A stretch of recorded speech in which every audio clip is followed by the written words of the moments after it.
ಭ್ರಷ್ಟಾಚಾರದಲ್ಲಿ ಮುಳುಗಿರುವ ರಾಜ್ಯ ಕಾಂಗ್ರೆಸ್ ಸರ್ಕಾರದ ಪತನ ಸನ್ನಿಹಿತವಾಗಿದೆ ಎಂದು ವಿಧಾನಸಭೆ ವಿರೋಧ ಪಕ್ಷದ ನಾಯಕ ಆರ್. ಅಶೋಕ ಹೇಳಿದರು. ಹುಬ್ಬಳ್ಳಿಯಲ್ಲಿ ಗುರುವಾರ ಸುದ್ದಿಗಾರರೊಂದಿಗೆ ಮಾತನಾಡಿದ ಅವರು, ಕರ್ನಾಟಕದಲ್ಲಿರುವ ಭ್ರಷ್ಟ ಸರ್ಕಾರವನ್ನು ತೊಲಗಿಸಲು ನಮ್ಮ ಹೋರಾಟ ಮುಂದುವರಿಯಲಿದೆ.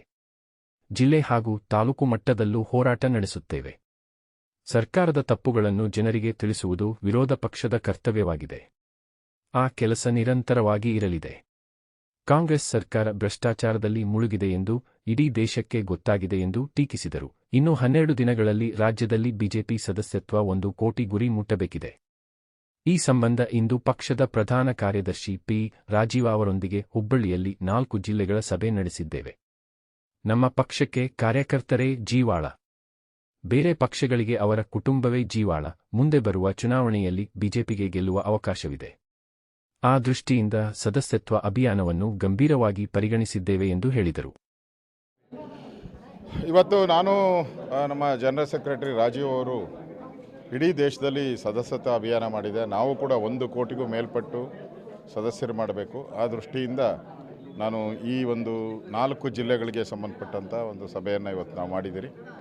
ಇನ್ನು ಇರೋವಂಥ ಅದನ್ನು 12 ದಿನಗಳಲ್ಲಿ ನಮ್ಮ ಗೋಲನ್ನು ರೀಚ್ ಆಗಬೇಕು. ಸದಸ್ಯತ್ವ ಅಭಿಯಾನ BJPಯ ಜೀವಾಳ. ಬೇರೆ ಪಾರ್ಟಿಗಳಿಗಾದರೆ ಅವರ ಫ್ಯಾಮಿಲಿ ಜೀವಾಳ.